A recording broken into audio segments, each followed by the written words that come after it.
Hey everybody, welcome to Stay Rad Wine Blog TV, a video blog about wine and all things awesome. What do you know? I got home today and I was just doing the dishes, doing some chores, and Kara gives me a call. She says she's at Walmart picking up some stuff for dinner. Did I need anything? And I said, yes. Give me another bottle of wine, hide it from me. Let's see what it is. So I'm going to dive right into it. Again, just like last time, I don't know much about this bottle. What I do know is that it's from Walmart, and when she walked in, she said that it was less than $10. And as I'm pulling this down, I'm kind of scared because I do see a little foil near the top. And full disclosure, it's like red near the top, but that's all I know. I'm assuming it's a red wine just by the shape of the bottle and the color of the glass. It's a brown glass. So let's see here. A little bit of wine. I will not spill, guaranteed. And as I'm just looking at this here, the wine color-wise, and I got a lot of, brown accents with the table around here. I see like kind of a brownish tint, but more than anything else, it is coming off more of like a purple, like a kind of like a muddy purple color. So let's give a little smell.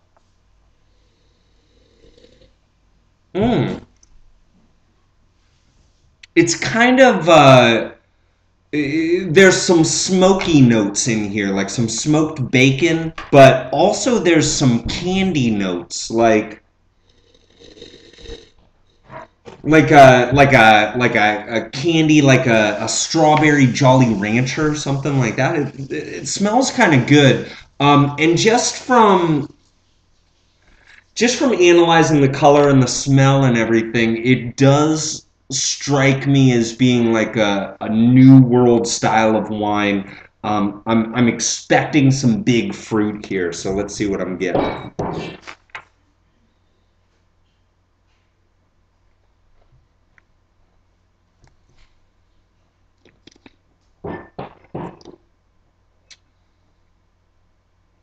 The body is very light, and I am getting some vanilla, oaky type of flavors. And as I'm talking to you about this, it is kind of transitioning into almost like a butterscotch. And as I continue to talk to you, this butterscotch thing, kind of like, remember at Halloween those cubes of Kraft caramel? It's almost starting to turn into something like that.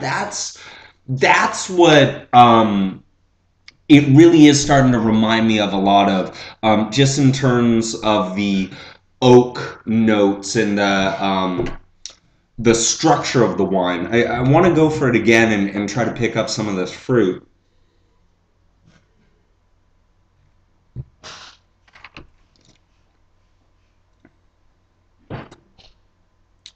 I get lots of, not lots of actually, I get some raspberry.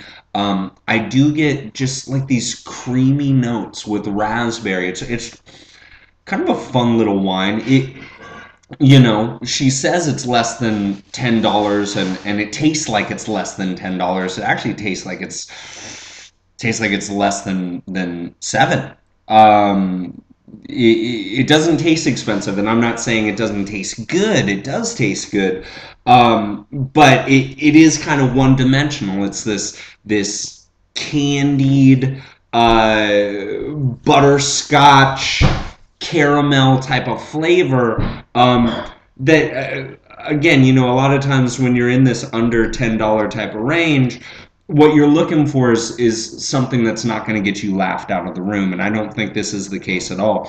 And in fact, I think this is one of those wines where if you're not a red wine drinker, if you're not a wine drinker at all, this is a good just entry level into just finding something that's pleasing to you. It doesn't strike me as being any one style of wine, except for, again, it does taste kind of new world to me. I'm almost thinking like I'm almost thinking kind of like New Zealand, Australia, something like that.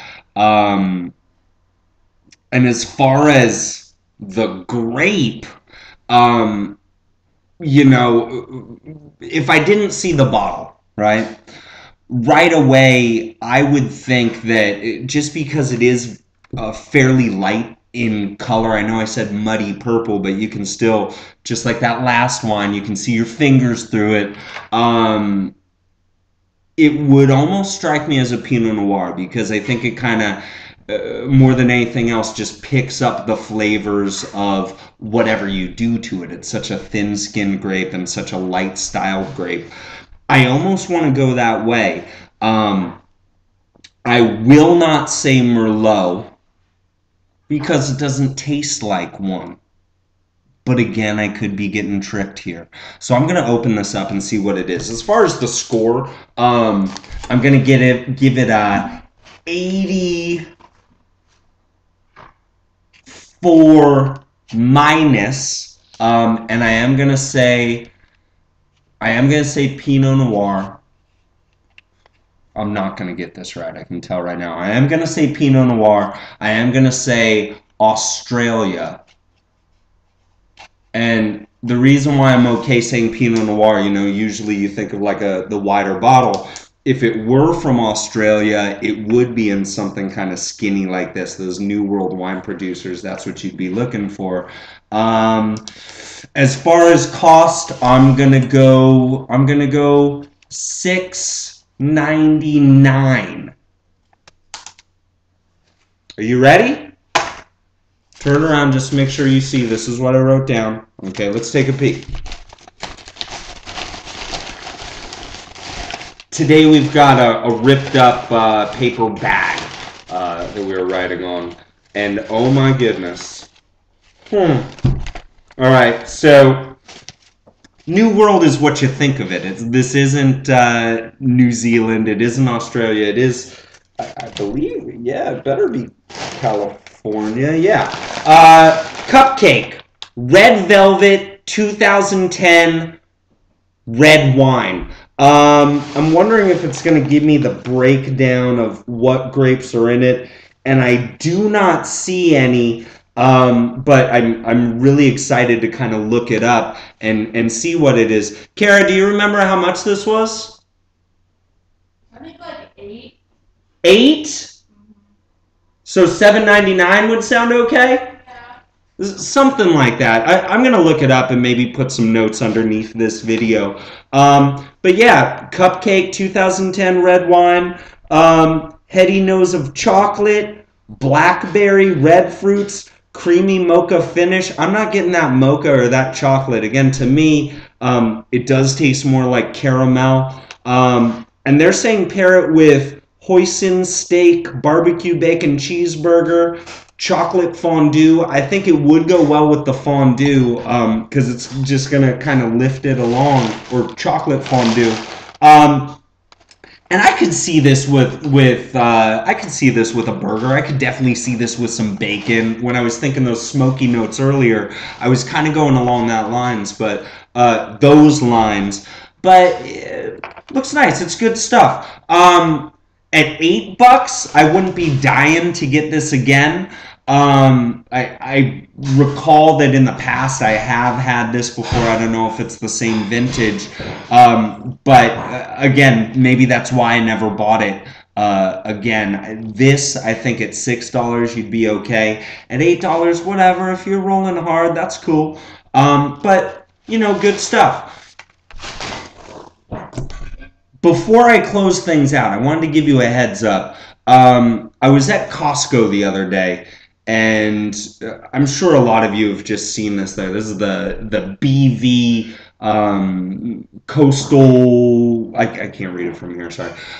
Coastal Estates Cabernet Sauvignon 2009. They sell these in 2-packs at Costco for, I believe it's like $12. So you're thinking $6 a bottle. I saw this at another store the other day, and it was more like $8 a bottle. And it's a wine that I've had before, but I was also thinking, since it's pretty available, in a lot of places that maybe if you wanted to do a taste along with me, I think possibly my next video is going to be on this wine. So if you wanted to pick it up, and I guarantee you it's not horrible. I've had it before and I bought it again. But I just wanted to see if maybe we could compare some notes. That being said, I always appreciate your comments. I'm always looking for more comments. I always want to know what I'm doing right, what I'm doing wrong. Do you like the sweater? It's like a year old. I don't know if I should still be wearing this. Kara, what do you think? 5 years. 5 years? It's been a while. But give me a comment. Let me know what you think. I think that's it. Bye, everybody. Stay rad. Where's the stop?